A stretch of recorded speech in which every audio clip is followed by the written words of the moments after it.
നന്നായിട്ട് വീണു. വയോധികയ്ക്ക് നേരെ യുവതിയുടെ ക്രൂരത. മുറ്റത്തുകൂടി നടന്നു പോവുകയായിരുന്ന വൃദ്ധയെ തള്ളി താഴെയിട്ടു. വൃദ്ധയുടെ തുടയെല്ല് പൊട്ടുകയും കൈക്കും തലയ്ക്കും പരിക്കേൽക്കുകയും ചെയ്തു.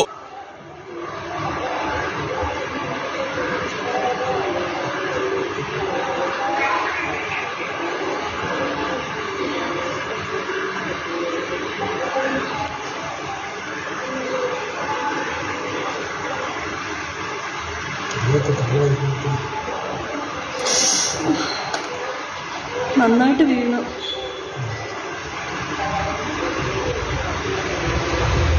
കരയോ?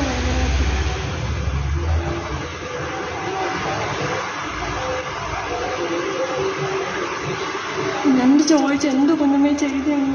കൊല്ലം കൊട്ടാരക്കരയിലാണ് സംഭവം. ഓടനാവട്ടം കുടവട്ടൂർ അമ്പലക്കാലയിൽ സരിതയെന്ന് വിളിക്കുന്ന സൗമ്യയാണ് ബന്ധുവായ സ്ത്രീയെ ഈ വിധം ആക്രമിച്ചത്. വൃദ്ധയുടെ അനുജത്തിയുടെ മരുമകളാണ് സൗമ്യ. ഇരു വീട്ടുകാരും തമ്മിൽ അതിർത്തി തർക്കം നിലനിൽക്കുന്നുണ്ടായിരുന്നു. സംഭവത്തിൽ സൗമ്യക്കെതിരെ പൂയപ്പള്ളി പോലീസ് കേസ് രജിസ്റ്റർ ചെയ്തു. മലയാളം ടെലിവിഷൻ, കൊല്ലം. ഡയമണ്ട് ആഭരണങ്ങളെയും പ്ലാറ്റിനം ആഭരണങ്ങളെയും സ്നേഹിക്കുന്നവർക്ക് മിത്ര ഡയമണ്ട്സ് നൽകുന്നു ഡയമണ്ട് ആഭരണങ്ങൾ ഇനി മുതൽ വാങ്ങുന്ന വിലയിൽ വിൽക്കുവാനുള്ള സൗകര്യം. ഏത് ജുവലറിയിൽ നിന്ന് വാങ്ങിയ ഡയമണ്ട് ആഭരണങ്ങളും ഉയർന്ന വിലയിൽ മിത്ര ഡയമണ്ട്സിൽ നിന്നും മാറ്റിയെടുക്കാം. അൺകട്ട് പ്രഷ്യസ് ആഭരണങ്ങൾക്ക് എക്സ്ചേഞ്ച് വിലയിൽ 90%, വിൽക്കുമ്പോൾ 80% ബൈബാക്ക്. മാത്രമല്ല വിലയിലോ തൂക്കത്തിലോ കുറവില്ലാതെ പ്ലാറ്റിനം ആഭരണങ്ങൾ വിൽക്കുവാനും മാറ്റിയെടുക്കുവാനുമുള്ള സൗകര്യം. ഇത് മലപ്പുറം ജില്ലയിലെ പ്ലാറ്റിനം അംഗീകൃത ഷോറൂം. ഡയമണ്ട് പ്ലാറ്റിനം ആഭരണങ്ങളെ സ്നേഹിക്കുന്നവർക്ക് മിത്ര ഡയമണ്ട്സ്, താഴെപ്പാലം, തിരൂർ.